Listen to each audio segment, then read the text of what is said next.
Welcome to Nightlight. Step away from the mainstream and gather around as we enlighten the world and our realities and travel this cosmic journey we call life. Join us as we share with you and provide that beacon that can guide us all to a better way. Explore with us as we examine a metaphysical montage of spiritual insights, covering everything from the mundane to the magical, UFOs to unicorns, and everything in between.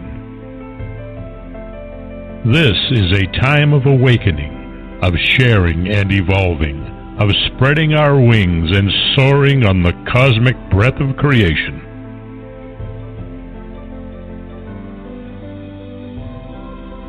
Come and join with other light-minded spirits as we weave our lights together to seek understanding, enlightenment, and, with a little luck, some wisdom. This is Nightlight, a reminder that you are never alone. And now, here is your host, the lovely, delightful, insightful, and all-around great gal, Ms. Barbara DeLong.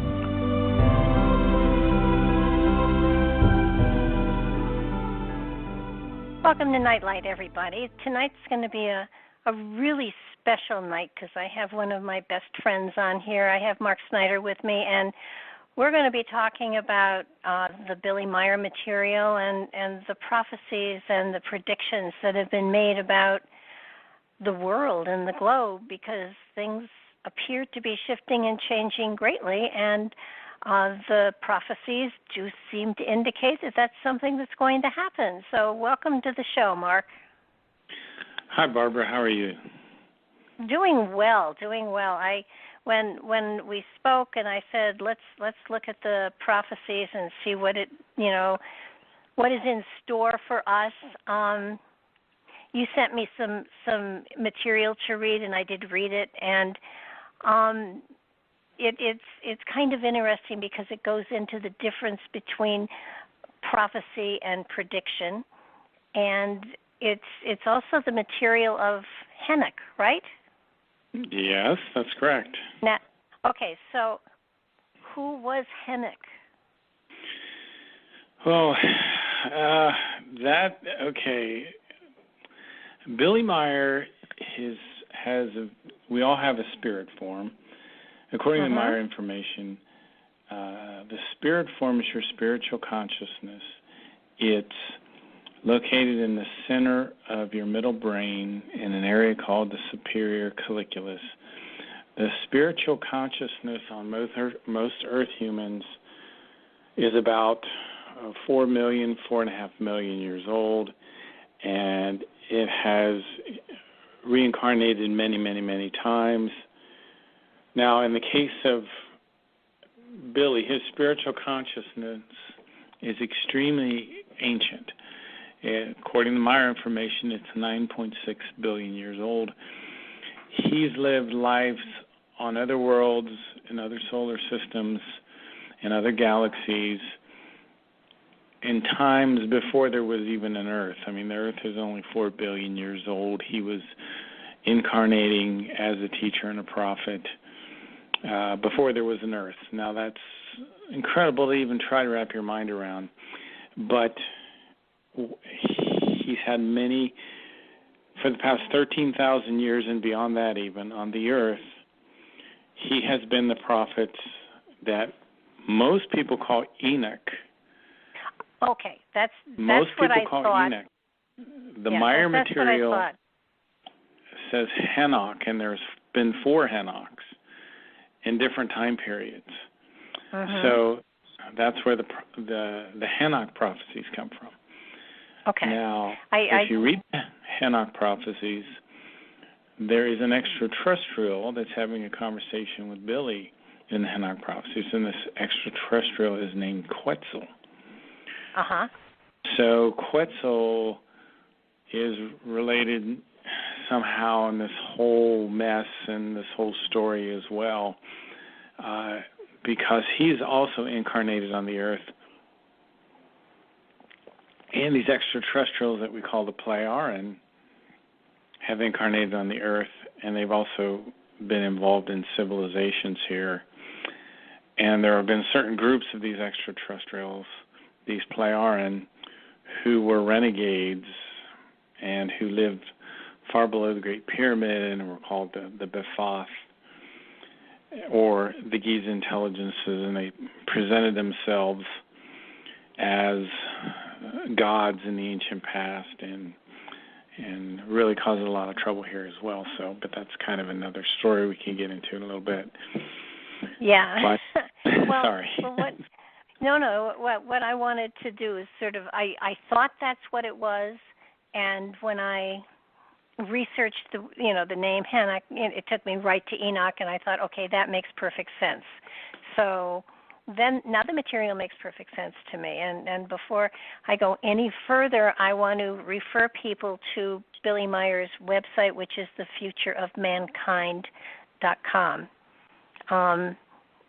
All of the information that Mark and I are going to be trudging through, and a lifetime more of material is on that website, and you can get lost in it, and I highly encourage you to, because among other things, Billy Meyer has, and the material that he's gotten from the extraterrestrials has to be the most spiritual material in the world, even though some of the stuff that is prophesized isn't exactly, all roses and butterflies.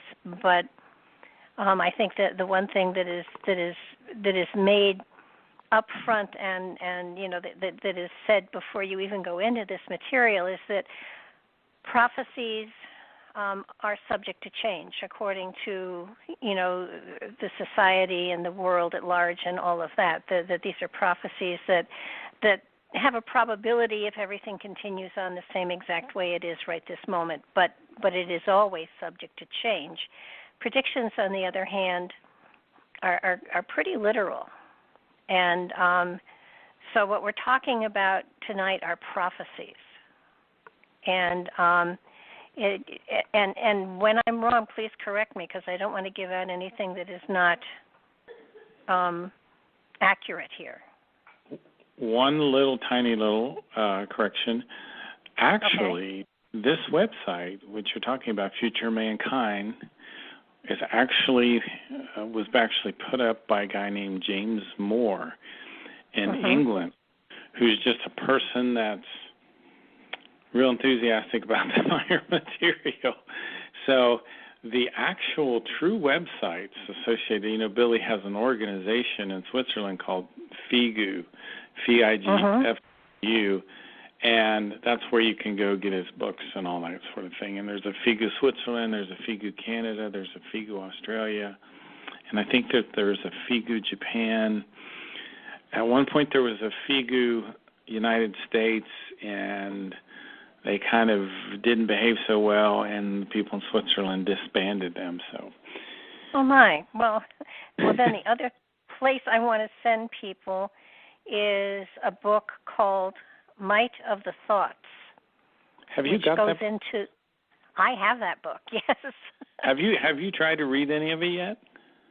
Yeah, it's heavy duty crap. I mean, not crap. It's not crap. It's not crap.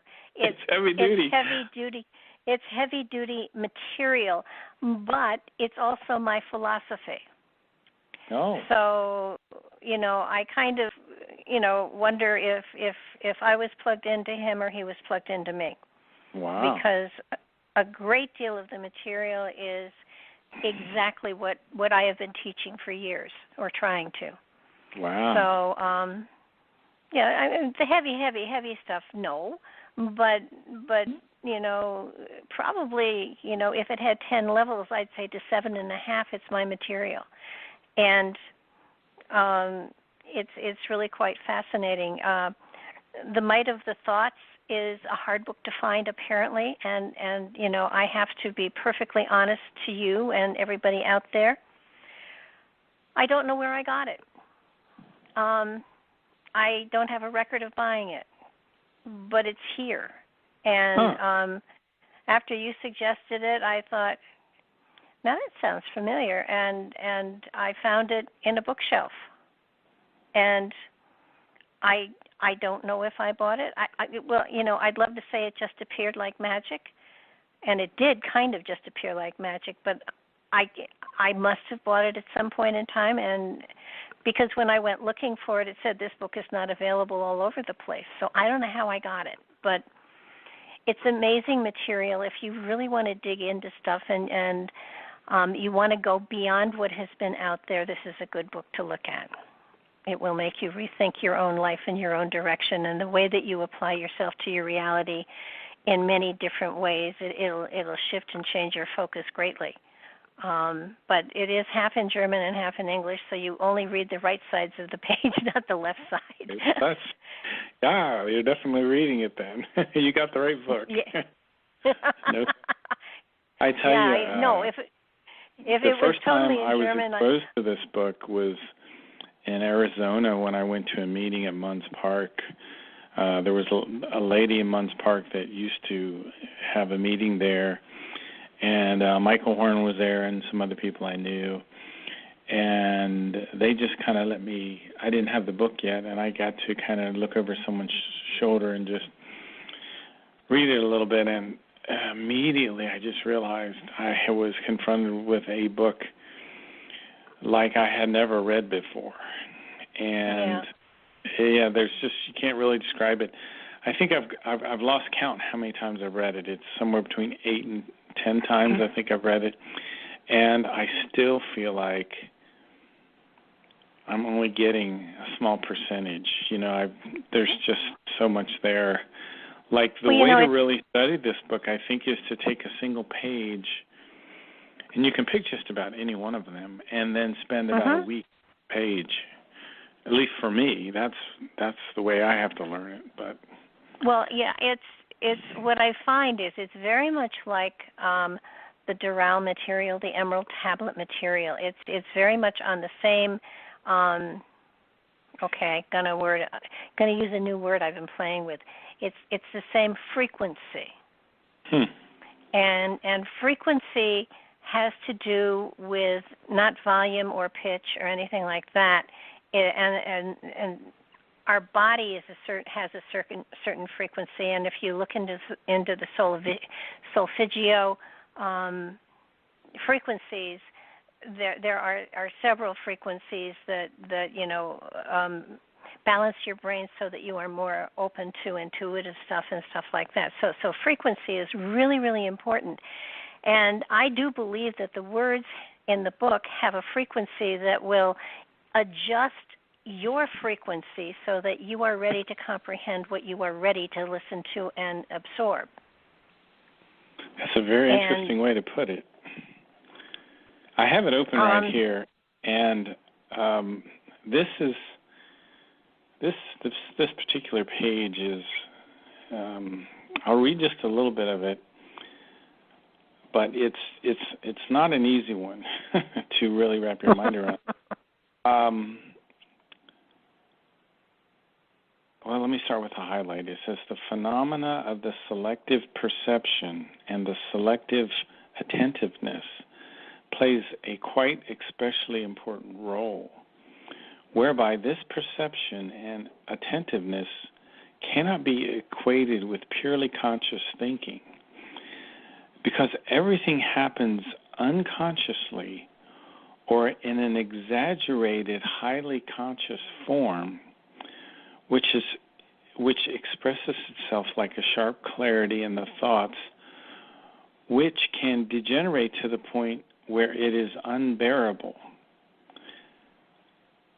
In this form, everything is exaggerated and overrated. Consequently, for example, with a human being who suffers from some sort of anxiety and ambiguity of a situation or a stimuli can become evident, because the sharp clarity of the brain and the thoughts see many possibilities. And since the human being suffers from anxiety, a situation or a stimulus quickly becomes the pronounced anxiety. and indeed simply because there is an expectation of anxiety and a readiness to be anxious. Well, boy, that is so profound.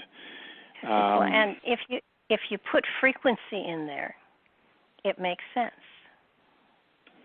The words weave into a frequency that triggers a frequency within yourself, which opens you to the wisdom of that particular frequency. This particular book, if I had to summarize it just from a high level, I would say that it teaches us how to think in neutral, positive terms. In other words, we're not negative, certainly, and we're just slightly skewed towards the positive. And according to the book, if your thoughts are neutral, positive, they'll have the following characteristics. I'll just name a few. You'll be confident. You'll be optimistic. You'll be realistic. You'll be cheerful. You'll be relaxed. You'll be enthusiastic. You'll be thankful. You will persevere. You will persist. You will endure. You will have harmony. You will be satisfied. You will have hope. And when you think that way, what starts to happen is you are the master of your own destiny. You are the forger of your own fortune. You create your own good luck through your good thoughts, good feelings, which become good habits and eventually become good circumstances in your life. So, these are the things. This is the book of all the Meyer material that I use every day. You know what I'm saying? It's a survival handbook for me. Well, we do create our reality by our perception of it. And if you come into, if your perception is that which you have just said, then you create a reality that is rich and abundant for yourself. And it doesn't matter money or things like that. And that's, I think, where the Meyer material, all of it, is taking us to, in that it's trying to guide us ever so slightly towards a place where we are letting go of the toys, letting go of the power struggles, letting go of a lot of the other characteristics that we have taken up to this point in time in our life, and realize that it isn't the material things that are important, but it is our intent and how we apply ourselves to reality that is important. Yeah, it's so true. And he creates an analogy. He says, our consciousness is like a garden that's filled with luxurious, flourishing plants if we think in this neutral, positive way. And one of the things he emphasizes in the book is that we must make the effort to clarify our thoughts so that they do become more valuable and more productive and form a life that's harmonious. So he says to clarify, to nurture your thoughts, and to steer your thoughts. He says just like a captain steers his ship, we should steer our thoughts and don't let your thought boat drift, but take control of your thoughts, and if you do, you'll have inner freedom. So, yeah, this book is tremendous. I just recommend it. It's a great book, but it's not a beginner's book. Oh, no. Actually, he recommends that you read The Psyche, and that's another one you might want to buy someday. It's like the prerequisite to this, but there are things in this book called The Psyche that are so advanced. I think I told you before, the first 30 pages, I think I read a dozen times. Well, yeah. I think what I want to get across to people, I mean, we're going to go into the prophecies of Henock because I think they're important, but the main important thing that I want to get across tonight is that the Meyer material is amazing material, first of all. And I have to admit, when I first met Mark, I was very skeptical, but I was very fair about it and open to, learn. And the more I read the material, the more I realized that I mean, the material that Billy, all of the contacts and all of the histories and all of the information. I mean, it's so much material. I think it would take a lifetime to read it all, to be honest with you. Oh yeah. But Oh, yeah. but basically, these visitors, these friends, whatever you want to call them, are preaching a way of higher consciousness. Mm-hmm. They're trying to get the attention of people through a lot of other things without, working miracles on stage, but they're trying to get us to a place where we are beginning to awaken. And when we get into the prophecies, some of them sound very dire, but they're not, because they shift our consciousness. They shift. I do believe that in many ways it is a transition from an earth consciousness to a cosmic consciousness that they're trying to get us to see. And it's not easy, because we're human, and we've been indoctrinated for thousands of years into let's be political, and let's gather toys, and let's conquer, and let's take over, and let's do all of these other things. And I think one of the most important things that they're trying to get us to do, or suggest that we do, is to take responsibility for all of the things that we do, that we say that we are, to take responsibility for our actions and how they impact other people and other things, and to really you can't blame somebody else for something. It's not your fault, but it's your responsibility. And that's a big step for everybody, because people always want to put blame somewhere else. I know I do. And as we move forward, as we evolve as a race, it's going to be very important that we get to that point, because there is going to be a time that political parties crumble and fall, governments crumble and fall, religions crumble and fall, because they have become corporate entities, so that there is, so that we are at a point in time where who do we look to, who or what do we look to, and it's got to be the spirit that we carry within. And for people to realize that a religion isn't going to do it for them. It may promise them a lot of things, but when it comes to the bottom line, a religion will not save you. The spirit you carry within and your actions are going to be what determines where you go next. Not how much you've put in the dish as it goes by, or how much you've paid to have things happen within a church. And if you look at our society today, people are falling away from these things. People are not trusting governments. People are finding a greater sense of spirit within themselves than in a church or a congregation where someone is telling them what to believe. I had a very interesting conversation with a fellow last night who is a good guy, and he's very religious in a sense, but he has seen some of the mistakes that religion have made, and he has a website called Burn the Lies, and he was a very nice, articulate fellow, and one of the reasons I had him on the show is because he knew. Some things are just hard to say. But he understood that the letter J really is only about 500 years old. And what I am talking about here is let me roll back a little bit. If you go back to 1611, okay, and you look at the Bible of 1611, the King James Bible, and you can buy 1611 King James Bibles, which I think I'm going to buy one. You will find that the person we call Jesus Christ his name in that Bible is IESUS.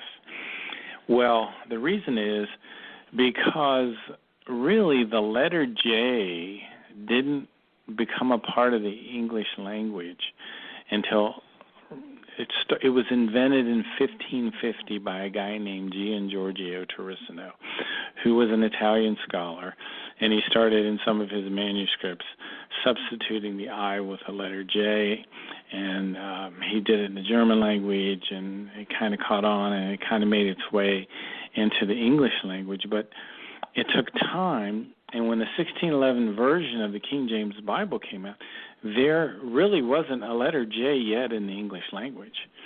So, for example, John, his name is spelled I-O-H-N, and the book of Job is the book of I-O-B.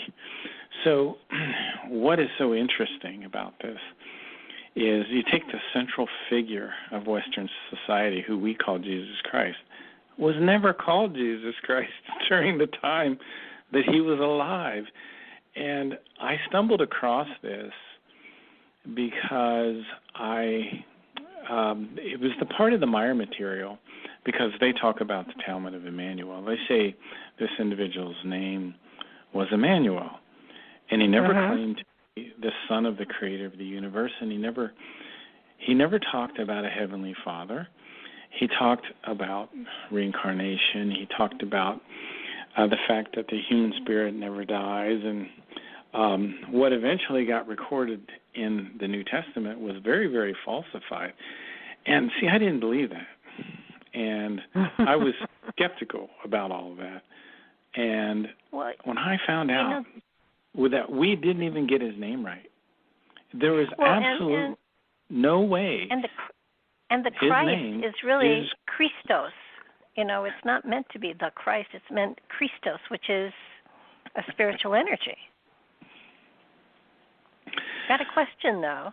If the J did not appear, what about those ossuaries that have been found within the last, 20 years, that on one of them it says, Jesus, son of Joseph. It doesn't say that in the English? No, it says it in Aramaic, I think. Yeah, okay, this is a great question. There is no letter J in Hebrew, in Greek, or in Aramaic. And I had another... Go ahead. So wait, but how can they say that's what it translates to? It can't. Anyone that knows anything about ancient Hebrew or ancient Greek will tell you, and I'll just spit a few of some of the letters out here in some of the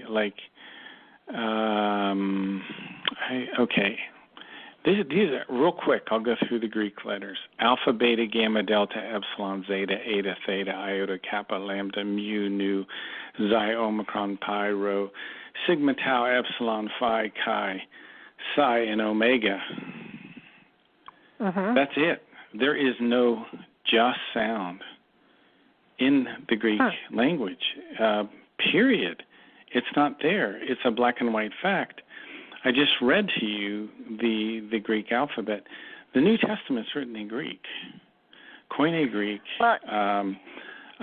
Doric Greek a little bit, and another kind of Greek. So there was no J. The Greeks couldn't have called him. They didn't have that in their alphabet.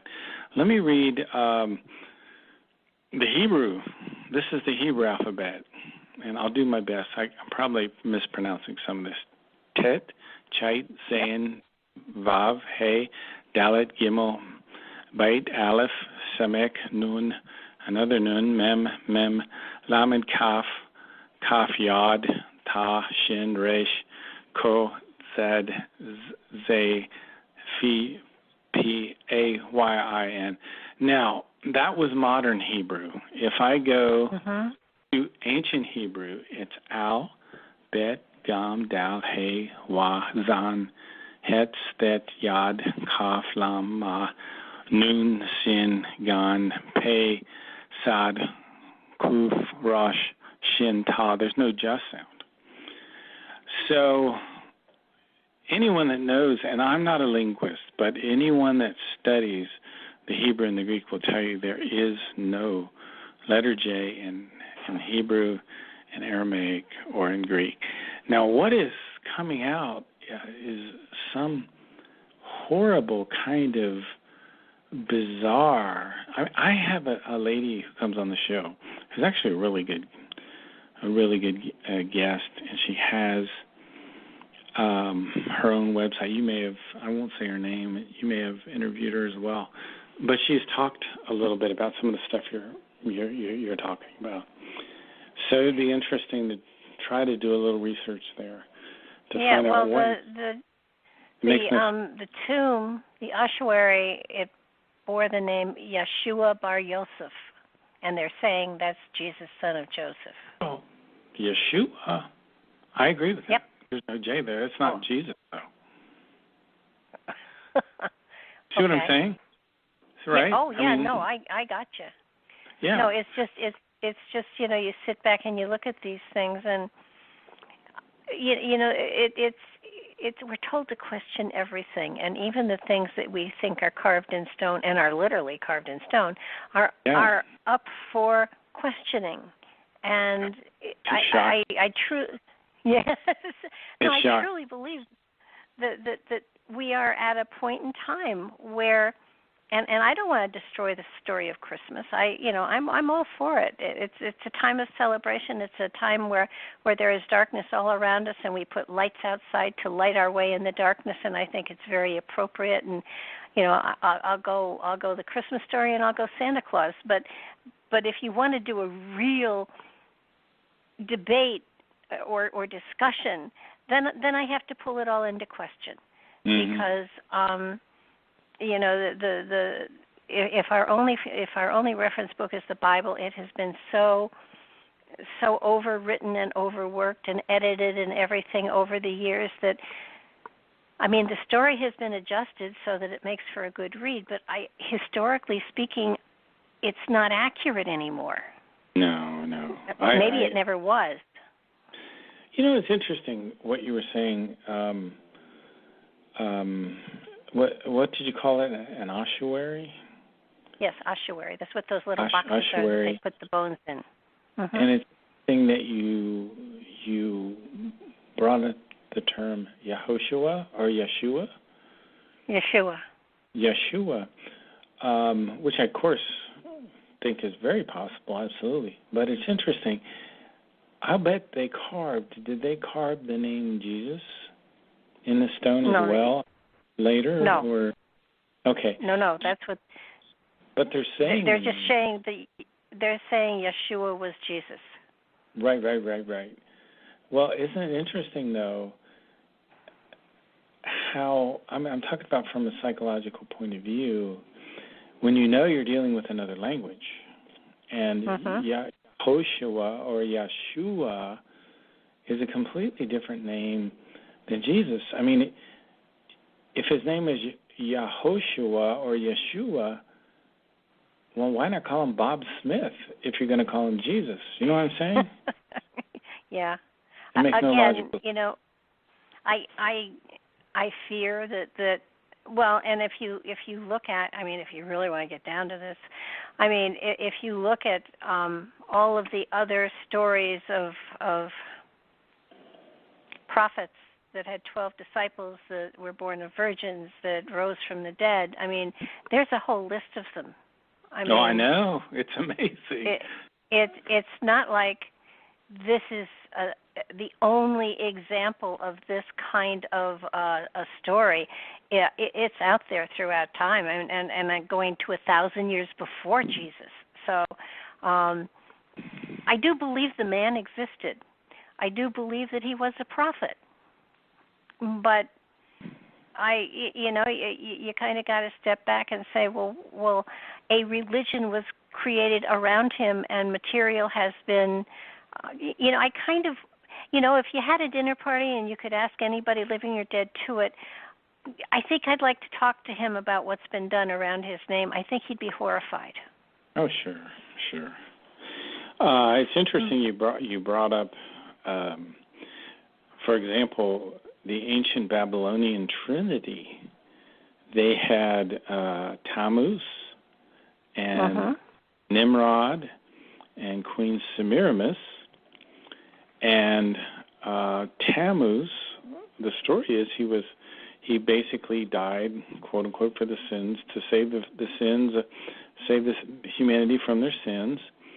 So he was killed. He was put in a tomb, and they rolled the rock across the front. 3 days later, they rolled the rock back, and he was gone. It's the same interesting story in Babylon. I thought you'd find that it's all over. I mean, if you Google it, you'll find so many different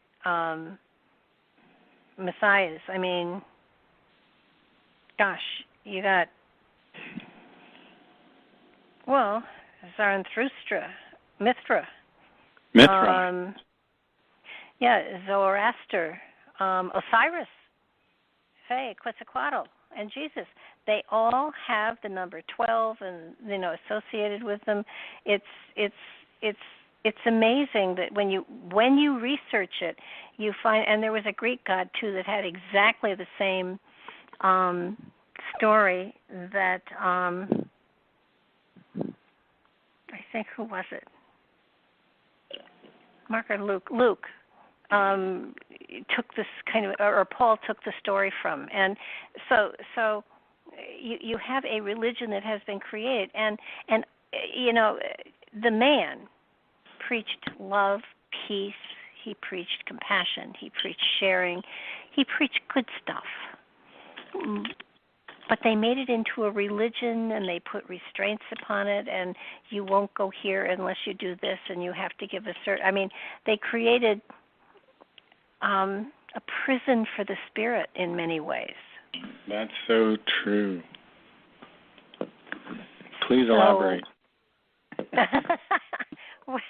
Well, they are restricting the joy of love by, you have to be a Catholic or a Presbyterian or a Jew or I mean, all of them do it.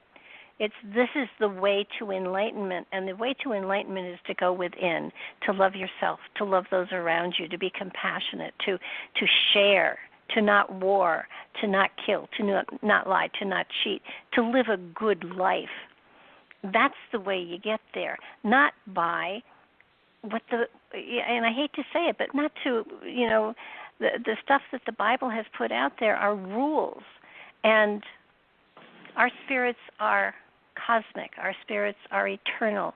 And whatever a man on the planet says that the spirit has to adhere to restricts him to the planet and holds him down and keeps him grounded on this earth plane instead of allowing his spirit to join with the other spirits that consciously have evolved beyond us. Do you remember the story in the Old Testament in Numbers chapter 31, where Moses, the Lord said to Moses, "Take vengeance on the Midianites for the Israelites." And so Moses sent the army, 12,000 men armed for battle, and they fought against the Midianites, and they killed all of the men. They killed all the soldiers. And they captured the Midianite women and children and took all the herds and flocks and brought them back with him. Now, Moses was really angry. It says Moses was angry with the officers of the army. Moses said, "Have you allowed all the women to live?" He asked them. They were the ones who followed Balaam's advice and enticed the Israelites to be unfaithful to the Lord. So Moses gives this interesting command: kill all the boys and kill every woman who has slept with a man, but save for yourselves every girl who has never slept with a man. So they kept the virgins for themselves. They end up killing all the boys, killing all the older women or the women who had slept with the man. I don't know how they determined that, but, that's a whole other topic. they kept the spoils, and if you look at the spoils they kept from the Midianites after they killed all the men, killed all the boys, killed all the women that weren't virgins. They took 675,000 sheep, 72,000 cattle, 61,000 donkeys, and 32,000 women who had never slept with a man. Now think about this. These poor girls, they're prisoners now. They've seen their fathers and mothers killed, their brothers killed, their uncles killed, their grandfathers killed, their grandmothers killed, their brothers, their sisters killed. And now, what are they going to do? If they resist the Israelites, they'll be killed or they'll be left in the wilderness. So what do they do now? Now think about this. Think about the power of religion. This is the story of genocide, and this is the story of, well, I have to wonder, what do you think? Do you think that those young virgins would willingly want to have sex later with the Israelite soldiers that killed their family? They probably would, to survive. That would be the only reason, right? I mean, yeah. I mean, yeah, the trauma. So I'm thinking, though, that in saving, only the virgins, they'd have to go down to at least 7 or 8 years old to make sure that they were a virgin. I don't know. The whole thing is ghastly if you think about it. Well, it is, and if you're looking at the Bible, I more and more and more am coming into I question everything. It's like, what was the story written? What is the message it's supposed to give me? Was it created, or is it reality, or is it not? And I think there are parts of the Bible that are beautiful, but there are also parts of the Bible that are contrived in order to make us think in a certain way, and I resent that. So if a story is contrived, what is it teaching you? I mean, what was the lesson there? There was no lesson. It was it basically is saying wipe out a race if you don't like what the race is standing for. And when you take the young girls, then you indoctrinate them into your way of life so that they follow your way of life, and they no longer are true to their own destiny, to their own lineage. It's the Meyer material talks about the Giza intelligences, and maybe that's a story we can go into. They say that Jehovah of the Old Testament was one of these Giza intelligences who was a renegade Plejaren who was part of this group that eventually went underground. Evidently, some aspect of them was visible at this time, and they say Jehovah was a member of these Giza intelligences. There were 72,000 of them originally, with a man named Arasane, who went far below the Giza Plateau and dwelled in these old cubicle constructions that were below the Giza Plateau. And they tried to control the people of the earth. They had a technology that they used called telenotic impulses, which are kind of hypnotic in a way. And their other technique was religion. And they created a brutal religion, and that's an example in Numbers 31 of Jehovah. There were other ones, Arasane, Jehovan, Jehav, Jehovah, who is also known as Hen, Kamagal the first, and Kamagal the second. I may have left one out, but that was the lineage. And the Meyer, Eris the 11th, I think you could say, was the first. So there was a whole lineage of these guys And they go all the way back to 12,000 years ago.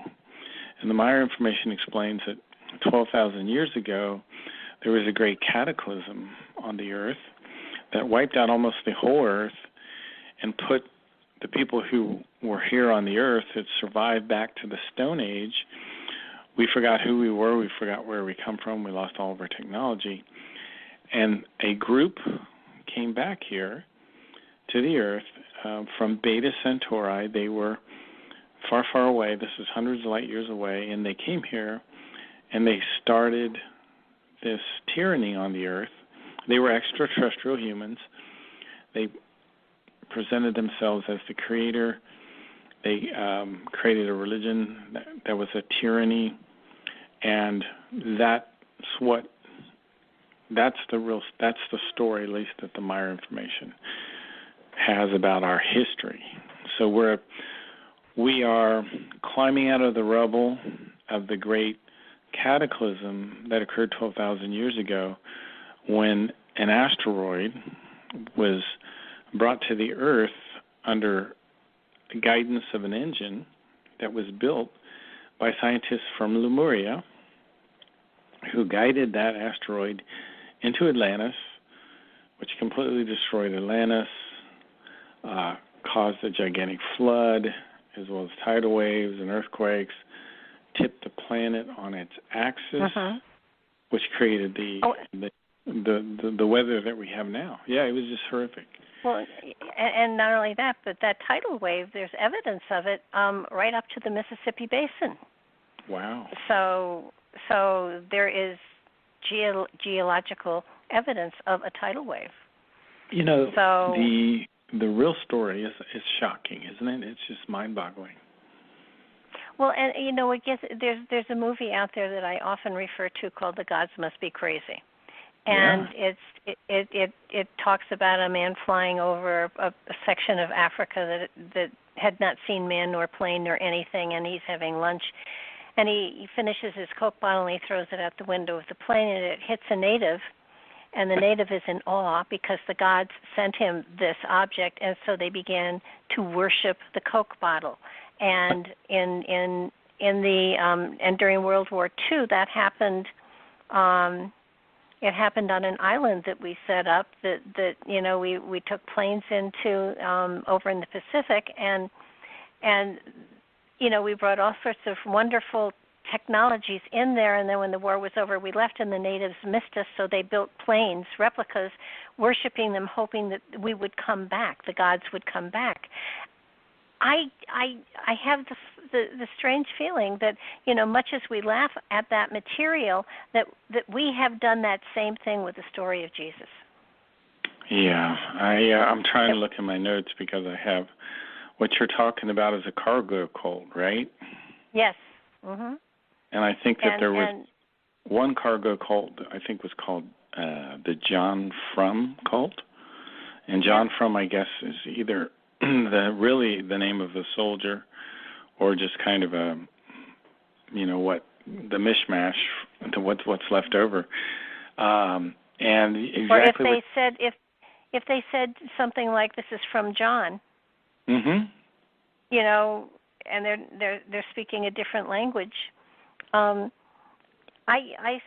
strongly suspect that every religion we have on this planet, we're worshiping Coke bottles. And we're not paying attention to. Well, we are. Not Diet Coke, but regular Coke. No aspartame for us, right? No. So it's. I truly believe, you know, and it's not that I don't believe in a creator, and because I do, but when you're talking about the God that this planet, you know, worships, no matter what you want to call him, that's not who I'm talking about, because I believe that we have lost touch with the true spirit within us, and that Maya material is trying to get us to recognize that you know we have that divinity within us. Now, are we gods? Not yet.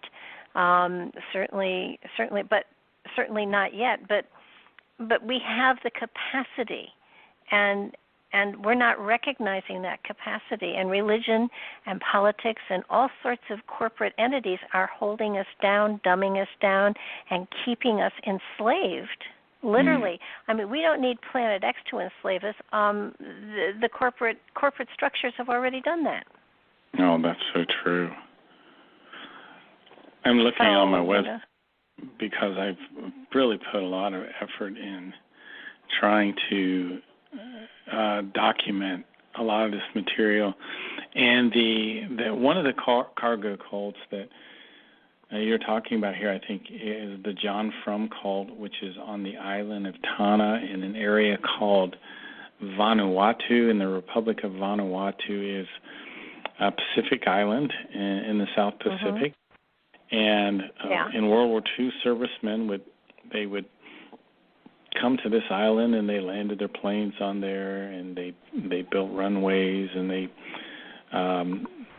shared the cargo with the people there, and a great religion did come up there, and they walk, and to this day the islanders walk around with their little wooden guns, just like the soldiers walk, and they wait for them to come back, and they, like you said, they build these wooden planes. It's very sad in a way, I think, don't you?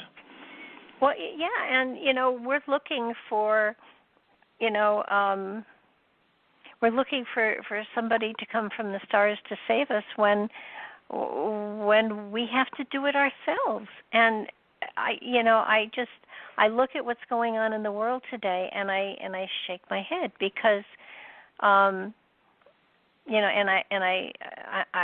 I'm not a Republican or a Democrat. I'm whatever feels best for us, and I feel strongly that the element. I think someplace in the Henock materials, he says that what is going to send this country into a tailspin are the politics.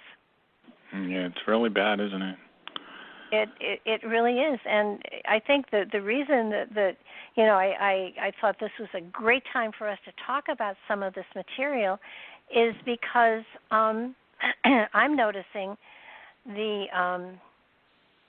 I'm noticing the geological things that are happening, the fires and the floods and earthquakes, and it feels to me as though for the next decade or so, we are going to be inundated with more and more of the weather challenges. And the fires that are going on in California are horrific. If anybody has seen those pictures, it's a living hell.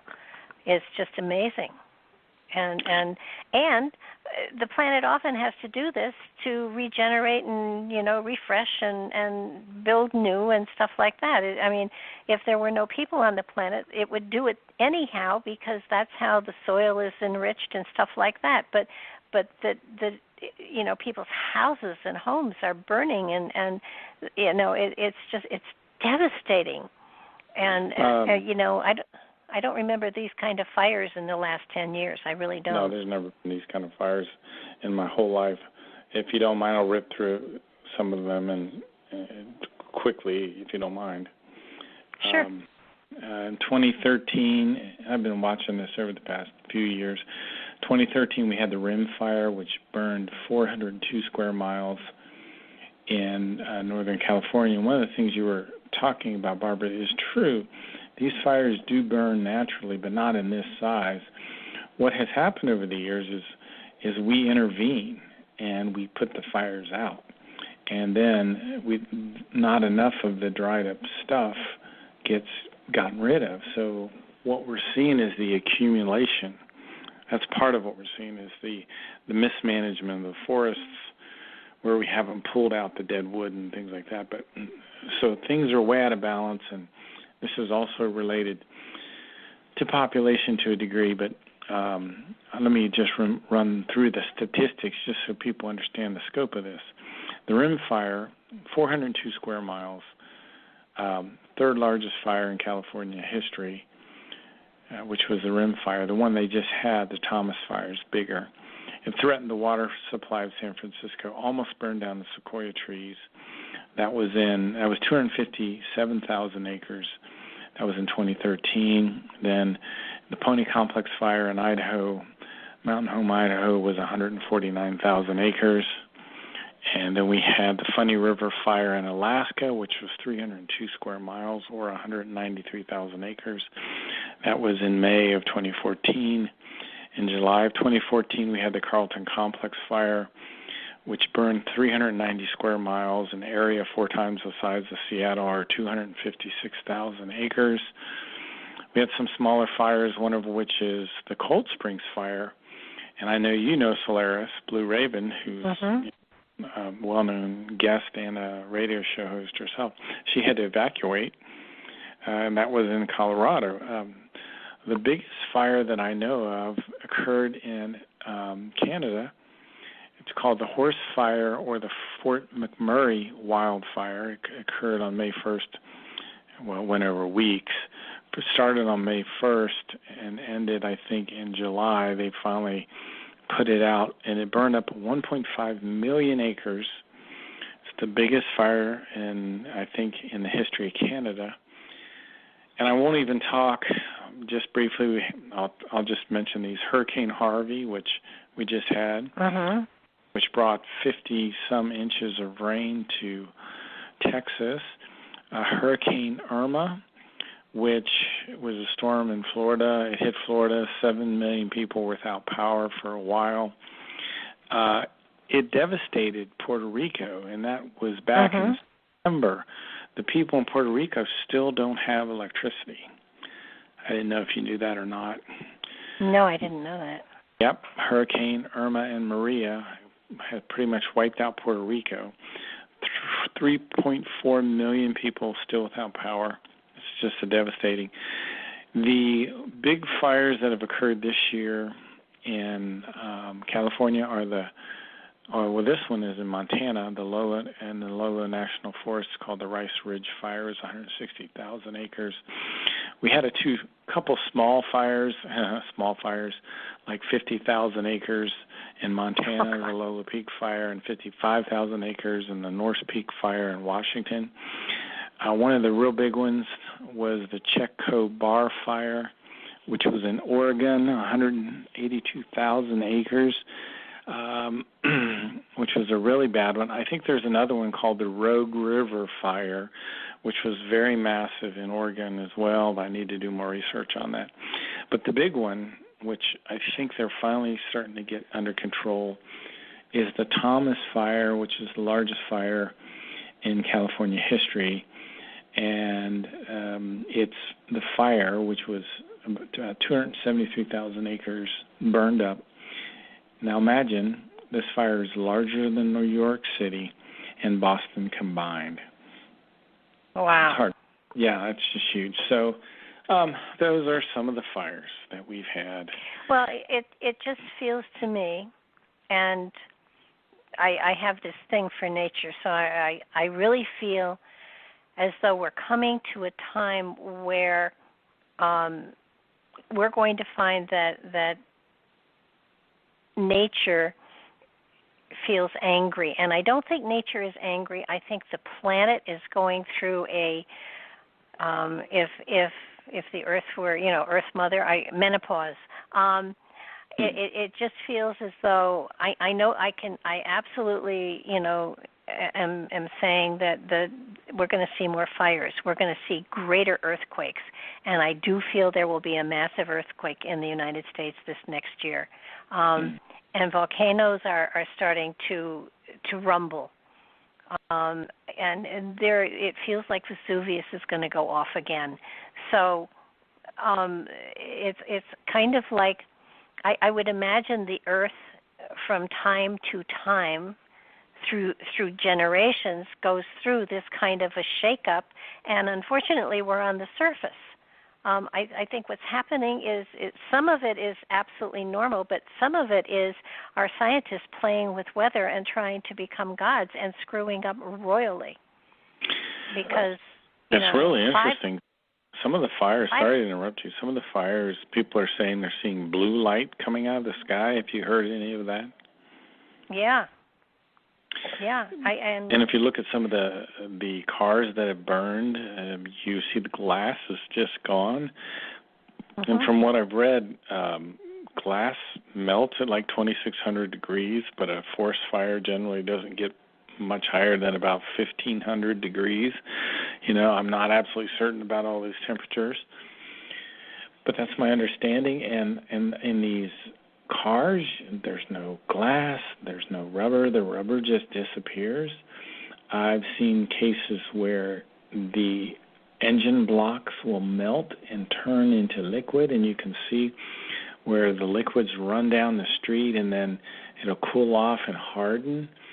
And I've seen cases where there are trees right beside these burned up cars, 10 feet away, all the leaves are green, the trees. How does that happen?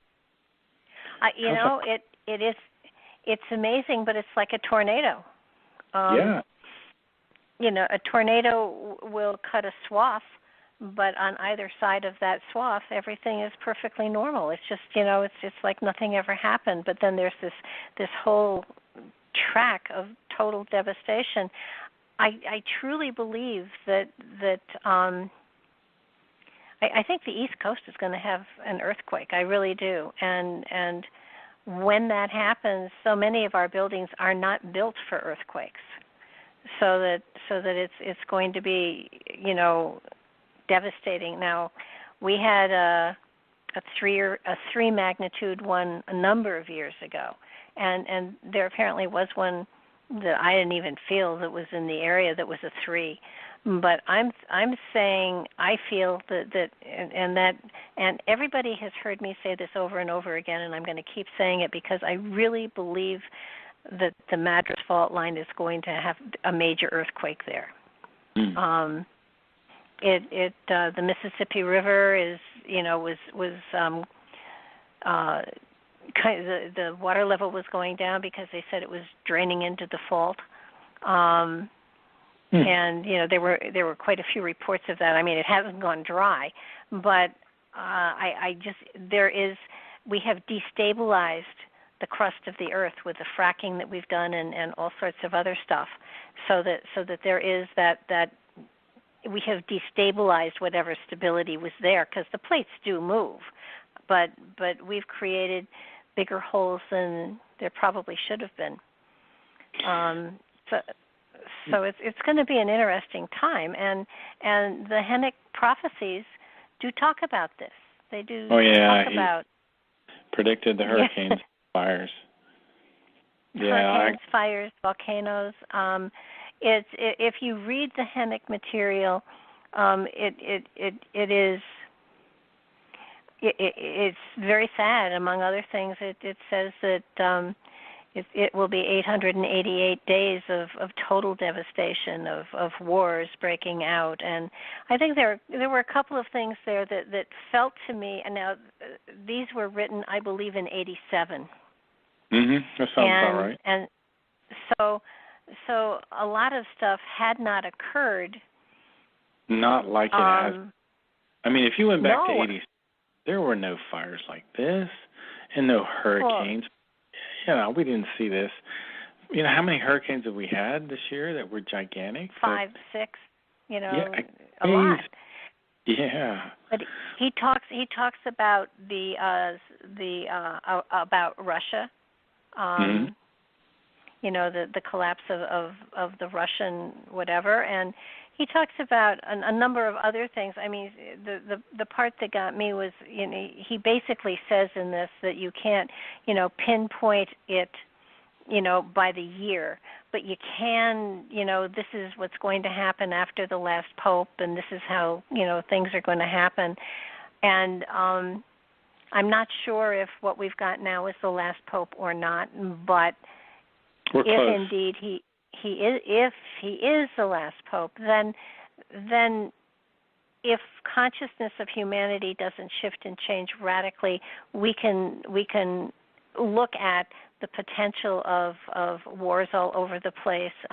One of the things that I found interesting was he talked about a population moving into another country that did not have their same religion, then becoming a group and taking over that country, which is what has happened with all of the refugees. These huge groups of people that had no home are now in places where they have no familiarity with the culture or the way of life. And if they stay as a group, they will plant roots, and then they will start to take over, the areas that they are in. Much as what's happened in Dearborn, Michigan, which is mostly Muslim now. So that's a whole other story there, and I think. I'll have to look at my notes here, but you've probably studied the group Antifa. Yeah, and it says also in these prophecies that some of these, I don't know what to call them, other than organized crime, will play a role. Maybe we'll have. The Meyer material says that we'll potentially have 2 civil wars, and I know you're aware of that. And that the United States will break into 5 different territories. Right, exactly. And they say as early as 2020, which I can't wrap my mind around that. But I'm not sure I buy that either. But it does talk about governments falling, and it does talk, and frankly, it feels like. Much as I love the United States of America, I truly, with no judgment to who's in power or anything like that, I don't think our system of government works for the people any longer. Mm-hmm. Whoever is in power, I don't believe the system serves the population as it was intended to a couple hundred years ago.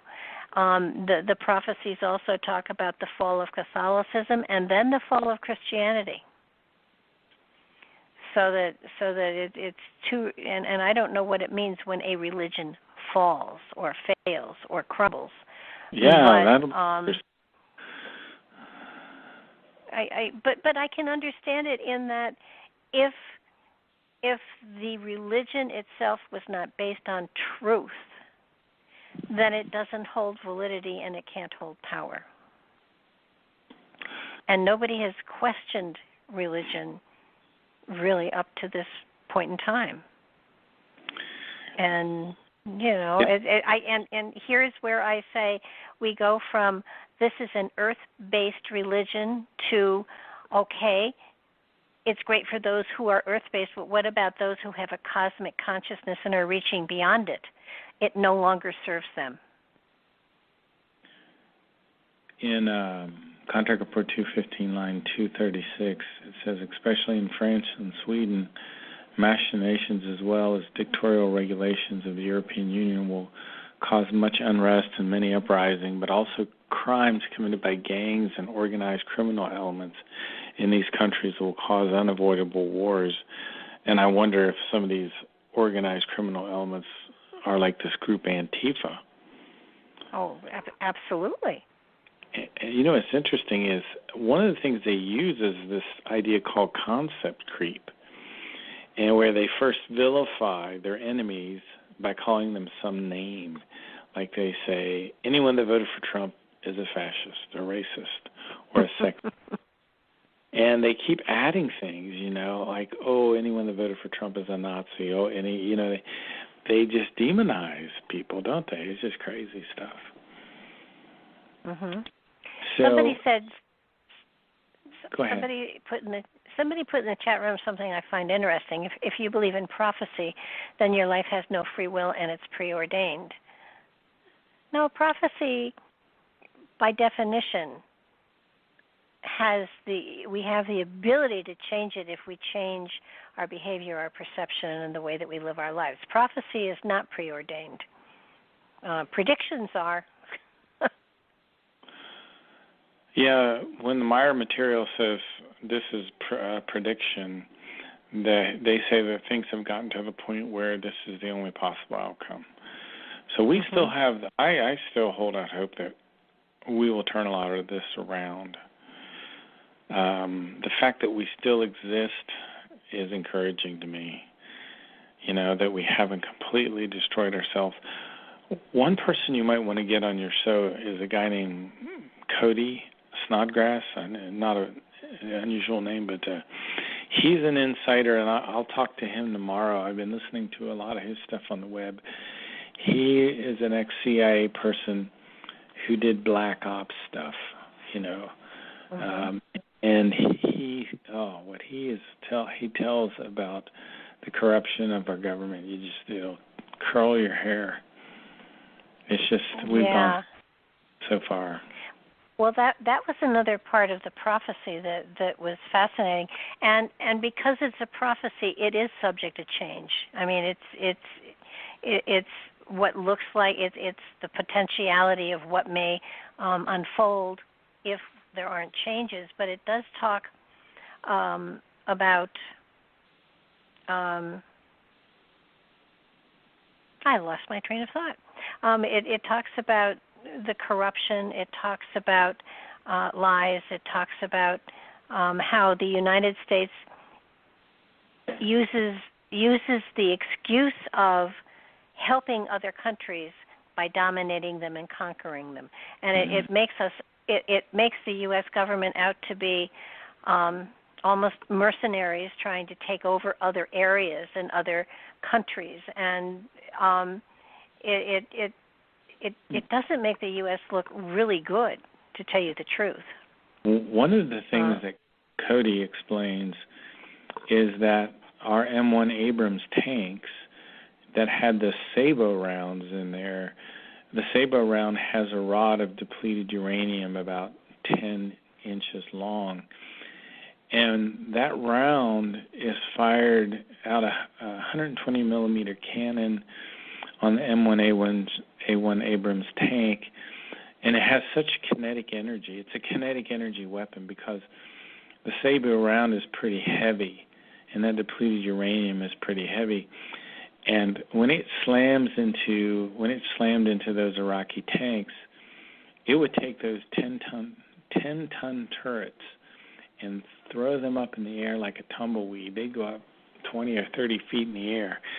And when that happened, it would release this ionizing depleted uranium, which would burn. And the particles that would come out of that depleted uranium would be so small, it would actually go through our hazmat gear. So even though our guys would wear gas masks and suits, our own guys were exposed to low-level radiation, and that low-level radiation concentrates like in testicles and things. And so when these soldiers from the Gulf War would go home and, they make love to their wives, they would pass that semen on that had the radiation in it into their wife. It would go into the woman's fallopian tubes, and then the children that were born would also, be exposed. And they would carry this radiation in their bodies. And one thing the government, when they found out that this was happening, and people, the Gulf War syndrome, where people were so sick they were coming back, they didn't know how many generations this radiation would be passed on, and so they covered this up, and the records for that were in the Murrow building in Oklahoma City, where the Oklahoma City bombing was. So that's what caused. That was the reason for the Oklahoma City bombing, was to destroy the records related to the depleted uranium and all that. Well, it gets worse. It takes 6 months to make someone immune to anthrax. And one of the things we were worried about in Desert Storm is that Saddam was going to use anthrax. So and we didn't have 6 months to wait to build up the normal immunity. So they developed this super-duper anthrax vaccine that had hopped up squalene in it. You've probably heard of squalene. It comes from sharks, I think, actually. It does something adjuvant that pumps up your immune system. Well, they gave that to our soldiers. That was the other thing about the whole Desert Storm syndrome, and made them sick, horribly, horribly sick. So they got cancers from these vaccines and cancers from the exposure to the low-level radiation.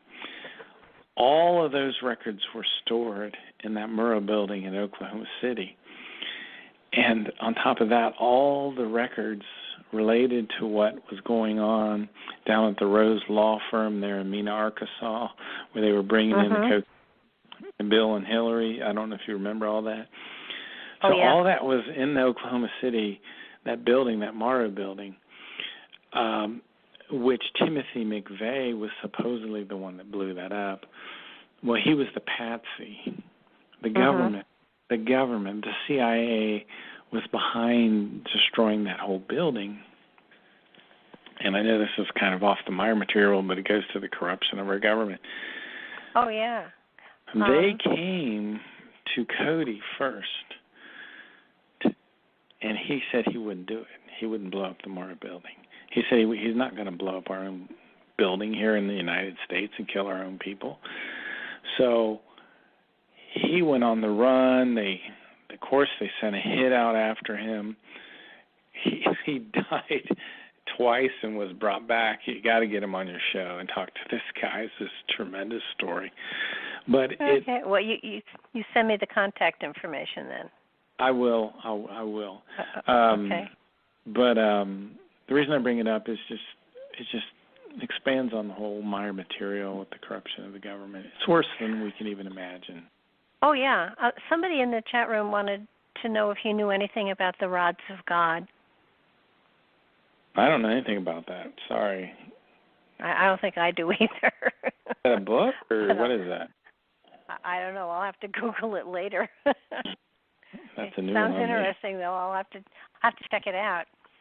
But the Meyer material, the good part, after you read through all of this devastating stuff and about, we turn out to not be the good guys in the U.S. No, we're not. We're the worst. There are no good guys. Yeah. I mean, it is what it comes down to. Mankind just doesn't know how to get away from making war and enslaving their own people and creating weapons of war instead of weapons of peace. And at some point, even there will be AI, android-type people, soldiers created that have no spirits, that have no souls, that are just, very much like, what was his name? That one Atlantean who was so brutal that he... Earth Barbarian? Yeah, Earth the Barbarian, who took some of his people off planet to take out love and compassion from their DNA and then brought them back as murderers. That's an interesting. There's a couple stories that are very similar there, and I don't want us to go down that rabbit hole because we could burn up the rest of the show on it. But we here on the Earth have a genetic defect that we're called in the Meyer material and Contact Report 251. We're called the genetically manipulated people. We were genetically designed for aggression and a shortened lifespan. And I don't want to go into it much more than that because it's another one of these gigantic rabbit holes where we could burn up the whole show. But this is part of our challenge is that we have this built-in genetic defect. Well, the Meyer material, the Prophies of Henock, the Plagiaran wish for humans are also connected to all of these prophecies, which is and they have to be the most positive, the most beautiful, the most hopeful things to read. So it's kind of like, if you do this, then you don't have to worry about these prophecies, and it's peace and love and letting go of hate and letting go of animus and taking care of population to a certain extent, to work with birth control so we don't overwhelm our planet. And I mean, it goes into page after page after page of things that we can do, things that we can become that will change the prophecies to a more positive outcome. When you're going through change like we are on the planet now, there is obviously going to be some devastation. There's going to be some unsettlement. There's going to be, reorganization. I believe Korea is a hot spot, and it's going to be even hotter. And why they put Winter Olympics in South Korea, I don't know. But maybe they want to create it's asking for something. I mean, come on. It's asking for an oops moment. And oh, so sorry, it was a mistake, and yada yada, and I don't buy that for a second. But it does feel as though we are coming to a point in time where we really do have choices we can make. And at the UN today, Nikki Haley said, if you vote against us, we're going to remember you. We're taking down names. That scared me. It was a veiled threat. Is that a person on the left? Nikki Haley is our representative in the UN. Would you consider her? Is she pro-Trump or against Trump? Well, Trump appointed her. And she was apparently serious? She was serious about that. Yes, it was. But they were doing this vote on whether we should move our embassy to Jerusalem. And what? Yeah. Seriously? That's insane. Seriously, it happened today. And the UN basically, they all, most of them said that we shouldn't. But, she basically said it doesn't matter what you vote, we're moving our embassy. You can't tell us this. And if you vote against us, we will remember who did not cooperate with us. Wow. And why they don't need permission to move it. I don't know why it even came up. Because any country can put their embassy anywhere. It doesn't make sense to me that except it is, among other things, just admitting that Jerusalem seems to be the capital. It's the corruption. See, it's really interesting just talking to you. I realized two things. It seems that there's a pattern forming because the parts of the Meyer material that I ignore intentionally, they kind of come back like a fire after me later. Like the whole story about Emmanuel, I just, I didn't even want to go there. And then it comes back like a fire, literally. And the same thing with these prophecies. They're not really my thing particularly that I found fascinating, but wow, when you see it happening, when you see the hurricanes and the fires, it just wakes you up. There's just nothing like it. Well, it's a great wake up call. I am firmly of the mind that it is never too late to make a shift and a change. Never, ever, ever. And if it takes being scared into it, okie doke. Scare people into beginning to understand that they are totally responsible. You can't say, "Oh, my government did this," because if you're living in that country, you're partially responsible, and there are things you can do to make changes.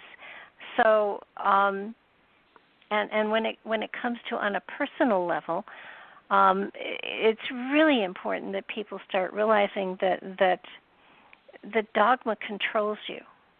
and it's important. I mean, there are great universal laws out there that have been out there since the beginning of time or the beginning of whatever, and they apply to our realities and how we live. But they are laws, but it's the law of reflection, the law of cause and effect, of as above, so below. They're great big philosophies that have guided us or have been out there that we have been exposed to that are applied to our lives, whether or not we know it. And it is smart to know what the laws are so that on a universal level you keep your spirit going in the right direction. And it's so simple. It is, you talked about the positive neutral, the coming to a place within yourself that is full of joy and full of creation and full of compassion for other people and wanting to help. And it doesn't make you a do-gooder. It makes you a better resident on the planet. And creational natural laws, the Meyer material, let me run through these real quickly.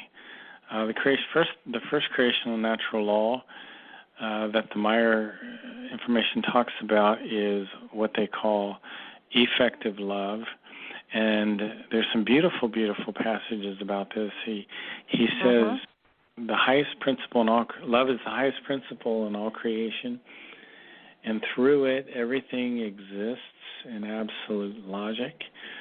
Every tiny plant and every tiny animal fulfills its purpose in love. Love will forever be the purpose of our existence. The incredible splendor of nature is the visible expression of the love of creation, and creation radiates love. Love and wisdom go together, and the creation and its laws are love and wisdom at the same time. So that's the first creational natural law, which is love, which is a law that deals with reverence. This kind of love is not romantic love at all. It's very stable, it's effective love. The second creational natural law is the law of striving, that everything in nature has to strive to exist. Striving brings happiness. There is no happiness outside of striving. There is no sense of life outside of striving.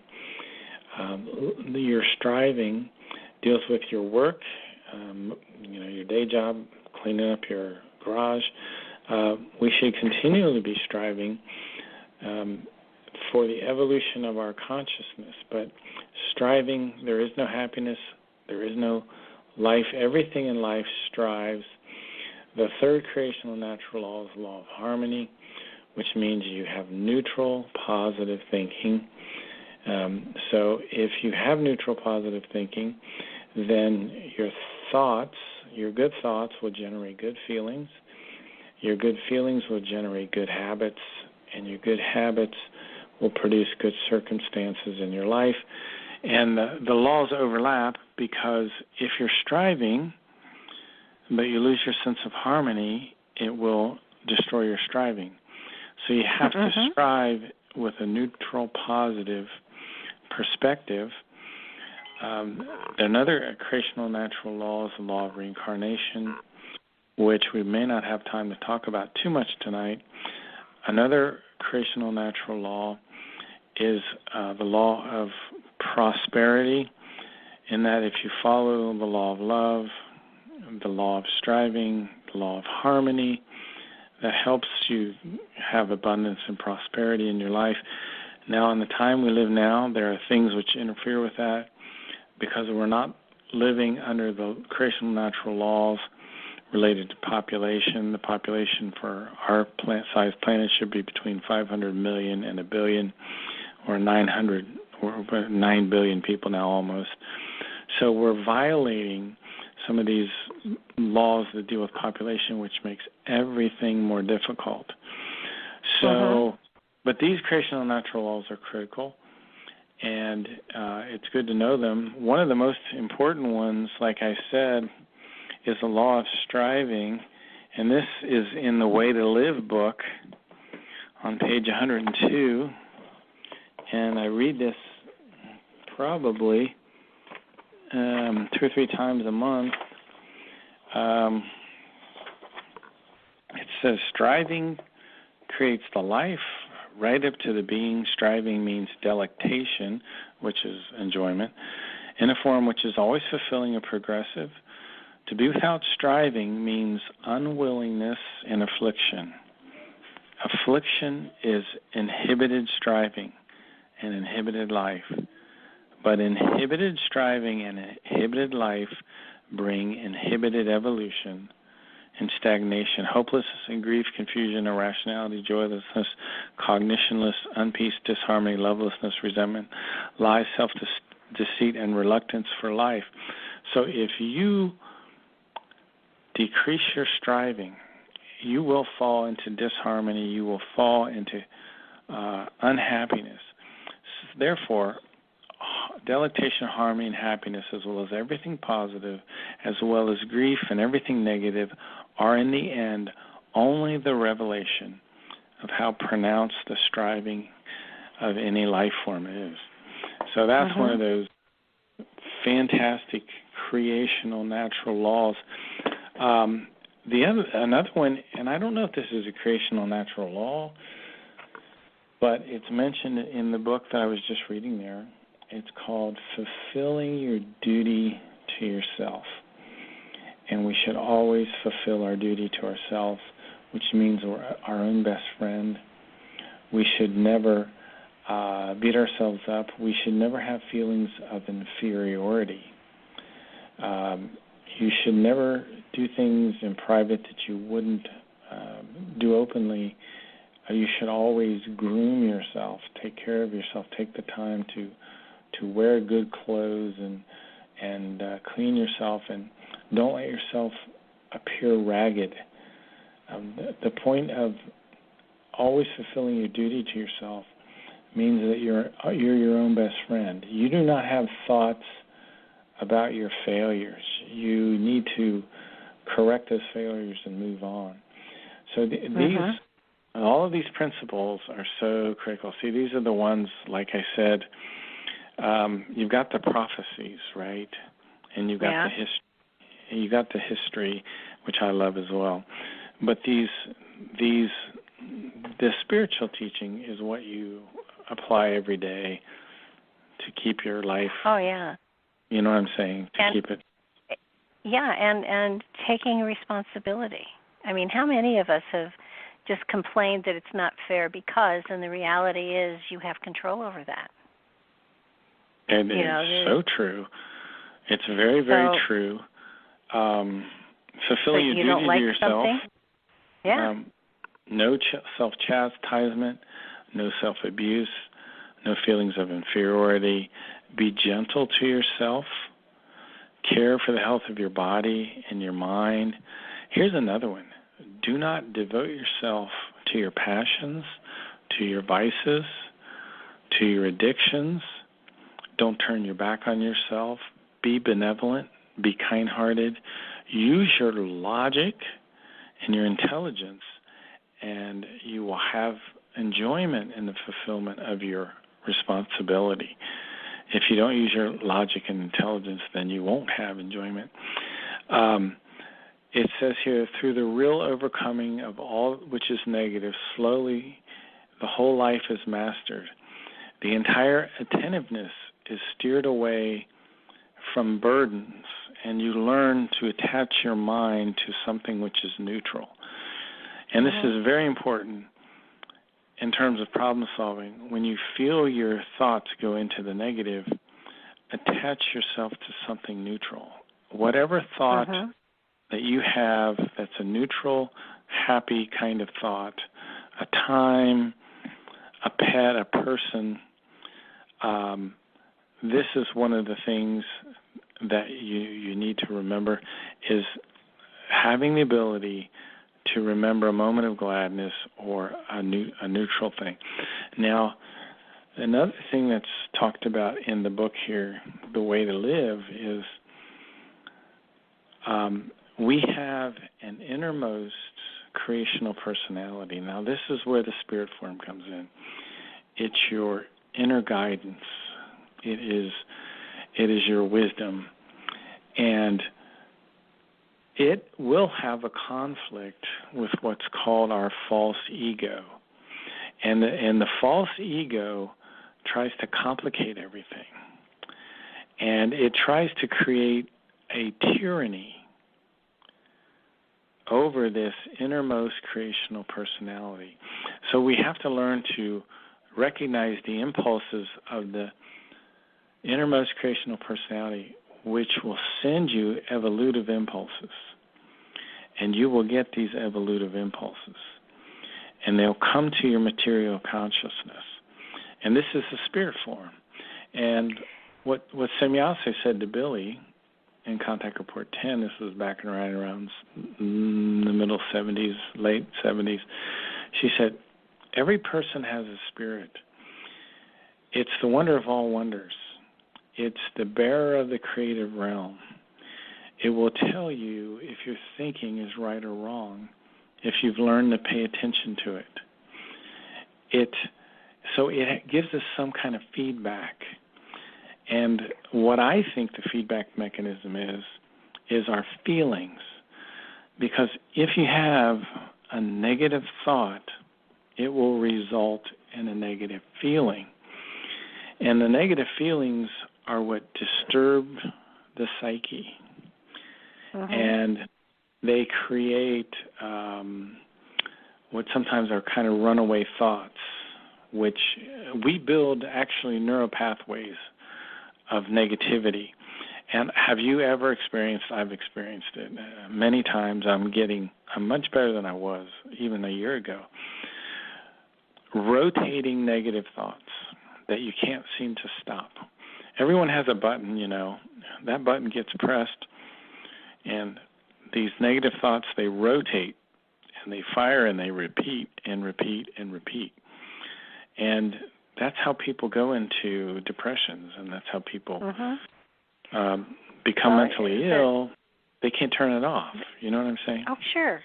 And the spirit within is constantly sending us subtle messages.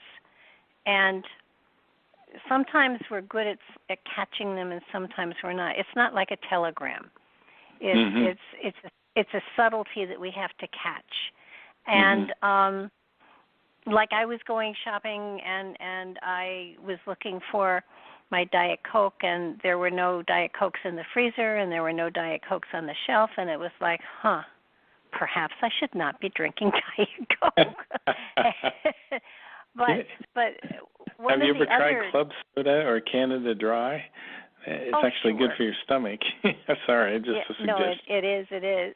But our higher consciousness, the spirit within us, is ever present, though we don't always hear it. But one way I have found of connecting to it, which absolutely works 100% of the time, that spirit will not let you visualize happily something that is contrary to the journey you're on right now. In other words, you can visualize yourself robbing a bank, perhaps. But if you look at your face, you will see that you are not happy, unless you're a born thief. Then, of course, it doesn't figure. But it's quite fast. And do it with little things. If you're questioning whether you should eat something, take a moment, take a deep breath, clean your mind out, and picture yourself eating that, whatever it is. And I promise you, if it's not good for you, you will not look comfortable in your visualization. And you will know it's not a good idea. Now, if you want to go ahead and eat it anyhow, go ahead. Just have Tums handy or something. But when it comes, I would try it with minor things. I once thought many years ago, long time ago, I thought it would be fun to be an astronaut, even though I'm very claustrophobic. But I was okay in picturing myself in the spacesuit in a capsule, hooked up. I was okay with I could feel comfortable and happy and, this is kind of cool, going through a liftoff, and then I threw up in the spacesuit. And I realized that I was perhaps not good material for being an astronaut, because then, of course, you can't take it off and wash it out. You're stuck. So it was basically saying to me, this won't work for you. No matter how much you think it'll be fun, it won't work for you. But try it with almost anything. Try it with even, I tell women, if you want to try a different hairstyle, picture yourself in that hairstyle. Are you smiling? If you're smiling, go for it. If you're not, don't do it. But it works for everything. It works for absolutely everything. If something is not good for your journey this particular lifetime, and be careful, because sometimes there is a message there. If you do something and you it doesn't feel like it's working out, realize that there was a message there or a lesson there that you had to confront, learn, and embrace. And once you embraced it, then you can move on. But for the most part, when you have a question, when you're wondering, should I do this or should I do that, take the time and try to picture yourself. And I promise you, if you look at your face, you will know whether or not it's a good choice to make. And then you have free will. But it works. If you don't mind, I'm going to take a short break just for like 2 minutes. Hey, you're on a roll there, Barbara. Why don't you just continue down that very interesting path? I don't do 2-hour shows without a break.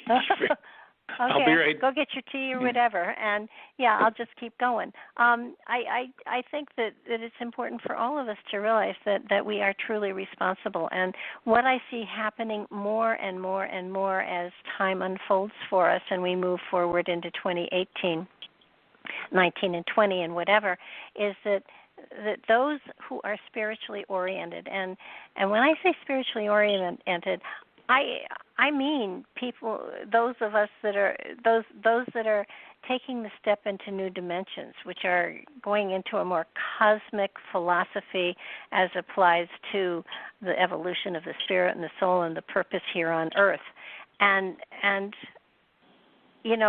there is a responsibility to not only turn our own lives around, to take responsibility, to take a look at how we impact other people, to not be judgmental, to not try to get even, to not try to just, gather money and stuff like that. Understand that especially at this time of the year, where it is a time where love and compassion and sharing is definitely out there. I'm back. Let me finish this thought because it's a good one.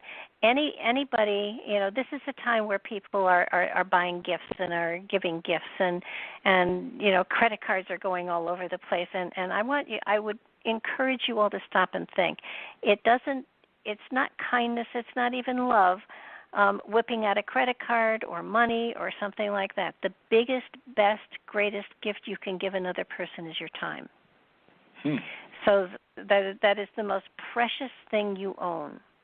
So if it's a matter of just spending time with somebody or just really listening to someone, not going, but really participating in a conversation, especially with older people, it's really important. And the gift of your time, make your gifts if you have to give a gift, but take time to make it, because that makes it all the more precious. When my mother and my grandmother, both of them, passed away, and the gifts that they had kind of little boxes that they kept of very precious things, and none of the expensive gifts that we gave either of them were there, but what were there were the cards that we had made, the little gifts that we had made, the drawings that we had done for them.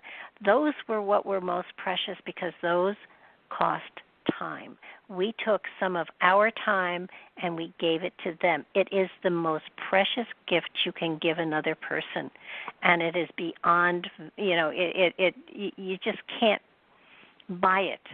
It's something that you give of yourself, and that's a better gift than, diamonds or cars or stuff like that. I mean, that's impressive, but it's not really a gift. It's just something you bought. It's kind of like, in many ways, you copped out. Because if this is truly a time of giving, then you should be giving something that is precious to you. Okay, I'll get off my soapbox. No, that's fine. That makes perfect sense. I concur. Somebody make potholders for everyone. I want to get on your list. No, it really it's, if we're looking at being spiritual and compassionate and loving and stuff like that, then and that's what the Meyer material is aiming us towards. And I truly feel that if you look at what the Plejorans are trying to help us to evolve into, it's really it's magnificent. And I'll throw another philosophy.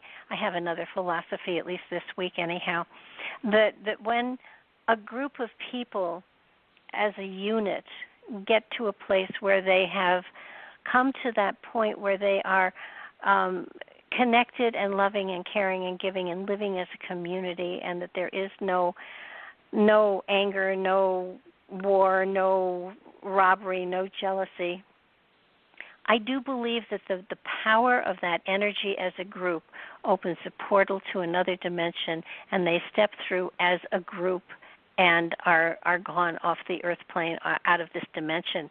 I think that's what happened to the Anastasi. I think that's what happened to a number of cultures that just suddenly disappeared, because it feels to me as though they were interdimensional, and that they moved into another dimension as one, because they became one. I don't know what Meyer material says about that, but I do know it says that in 800 years we are destined to have peace and tranquility and a society that is worthy of connecting to others out there in the cosmos. So, yeah, we are in a time called the third millennium right now, a transition period. Mhm. Yeah, it's not a fun one. It's not a fun ride. It's going to be bumpy. While life is going, I don't see World War III in our lifetime, but it may well be coming. But I think I'm 73, so say I've got another 30, 35 years, because I absolutely intend to break 100. But it's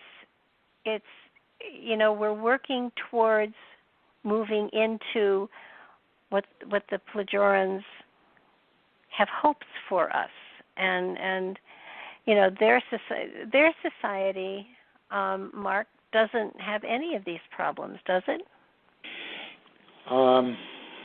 The Plejaren left the Earth in 1995. They had bases here in Switzerland, one in Switzerland that was 300 years old.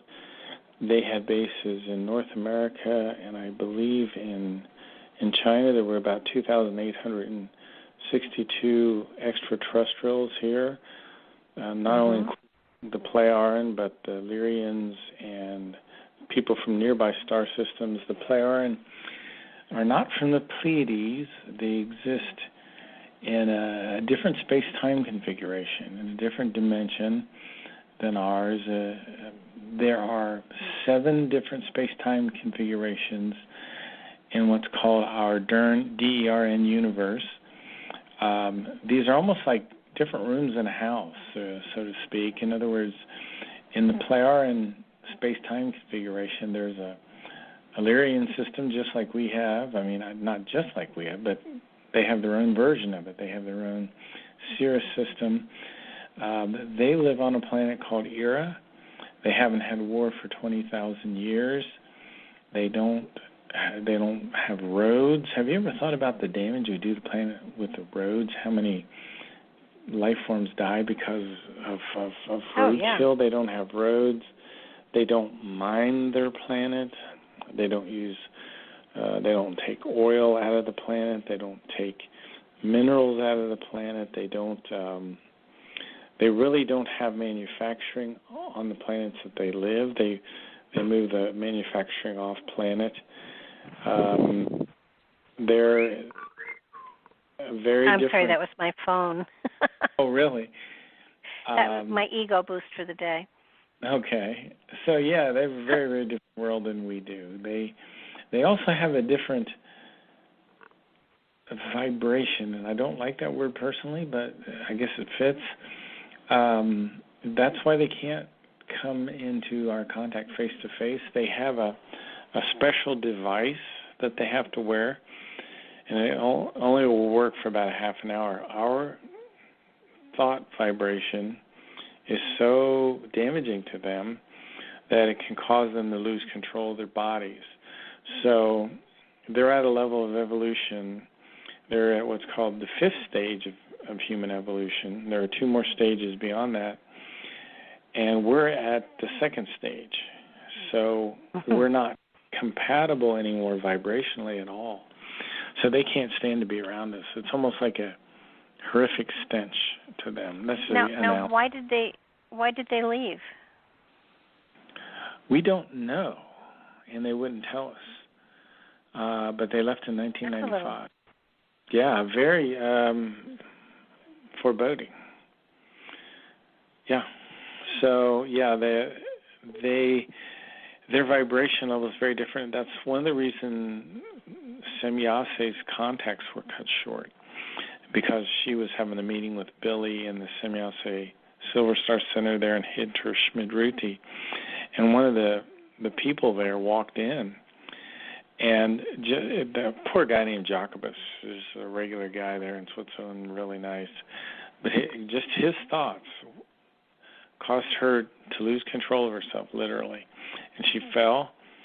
Semyase hit her head, and she contracted a brain damage, and eventually, it's a long story, but she had to be taken to the Tao Universe to get special care for that, and had to that's what cut the contact between her and Billy off. So Billy doesn't have contacts with Semyase anymore, I think he had contacts maybe 4 or 5 years with her. And that's the contacts everyone knows. People don't know about Asket. People don't know about Spoth. And the people don't even really know about the people he has contact with now, Ptah and Quetzal.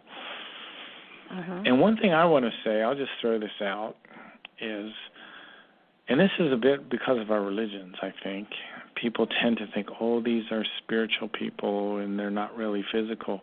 The Maya material says they are physical human beings. They eat food. They procreate. They're just at a higher level of evolution. Now, there are 7 steps of human evolution. And the first is primitive. The second is rational life. The third stage is intelligent life, and we're really at stage 2 now. We're not quite in stage 3. We will start to get better and better at space travel in stage 3. We will start to get better and better at genetic engineering. After that is stage 4. In stage 4, we learn the secrets of space travel. So we'll be able to travel from star to star with almost no time passing. Another thing we'll do, and this is something that seems to sometimes shock people, is we'll take genetic engineering to a level that is kind of mind-blowing. In other words, in Semyase's ship, the central intelligence of her ship, the computer is a biological computer. It's sentient. It's aware. Her ship is basically a living being that Semyase had telepathic contact with. Now, think of the implications of that. Now, that makes more sense to me, actually. Well, yeah, I guess in some ways it does, but it's an astonishing thing. It's a very shocking and insulting thing to a person with a very strong religious background. Yeah. I said this on a show once, and he didn't kick me off the show, but I wasn't allowed to really talk about any of this stuff anymore. I remember that. Well, when you stop to think about it, though, I mean, like I said, religion restricts us. It holds us prisoner. It does. And it doesn't mean, I mean, without religion, it doesn't mean people are evil. It just means that they have a different way of looking at creation. And you know, and creation holds its laws too. But it isn't telling you what to believe and how to believe it. It's telling you what will happen if you do this. You know, it'll give you consequences of your actions, but it isn't that punishment is met out. It's that this is the consequences of what your actions are going to be. If you choose to do it, then that's what's going to happen. It's really that simple. One of the things that I've noticed in my life since I'm less religious in my thinking is I have a lot less anxiety and stress. I never realized how much anxiety I had because so much of it was just like always there and subconscious sometimes even. Uh-huh. Well, you know, when somebody tells you you're going to go to hell if you do this or that, then that does set up that kind of stress. But if you are focused on taking responsibility and being kind and loving and generous, then a threat isn't necessary. Then you have this wonderful energy that is just flowing forward that is of a spiritual nature, and that's basically, you know, while I honor everybody's belief system, it isn't mine anymore. But that doesn't mean it doesn't work for them. You know, it's interesting what you said about self-responsibility because I think that's part of what kind of frees us once we say, hey, I can do this. You know, I can be independent. I can be an independent thinker. I think maybe it's that religion kind of fosters dependence. Well, of course it does. It's how they control us. You know, and they do. It was very interesting, and I know we're almost out of time, but the guy I had on the show last night was a very good guy, but he talked about, you know, being a slave of God and a slave of Christ and how they, in Greek times, I guess, they had this ritual they did with two indentured servants where they would pierce their earlobe and all this stuff, and it just seemed really creepy and strange to me, and I didn't like it. It didn't seem like a very healthy thing at all. No, I just, I don't know. It's just, I'd rather be a child of the universe than a citizen of Earth, I think. It gives you a bigger expanse to play with and more to learn about yourself for sure. And we are getting down to 2 minutes. So where can people get a hold of you if they would like to listen to your show, which is Ohio Exopolitics? Well, I just Google Ohio Exopolitics, EXOPOLITICS, and there's the main link for the website is blogtalkradio.com/Ohio Exopolitics. But if you Google it, the link will pop up. There's also a website that'll pop up called exopoliticsohio.com.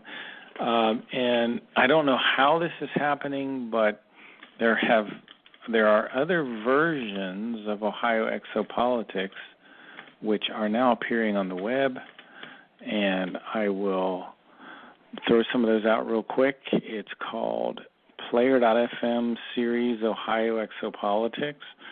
But if you Google Ohio Exopolitics, you'll see that. And there's also an Ohio Exopolitics now on TuneIn.com. What they're doing is just pulling my MP3s right off my website and creating other Ohio Exopolitics, so that's just fine. I don't care. Let them listen. I'm not in this to make money, so. I thank you so much for being here tonight. I really appreciate your sharing your time with me. Wow, 2 hours went fast. It's been fun. Yes, Thanks. it did. I appreciate it. Thanks a lot. Oh, well, thank you. And anybody listening, this will be up on YouTube sometime tomorrow. You can go to my YouTube channel and find it there. And find me at barbaradelong.com if you want to check me out a little bit more, too. And Mark and I will definitely be back because I have only just skimmed the surface of all of his information. So stay tuned. We'll be back. Good night, everybody. Good night, Mark. Thanks again. Good night.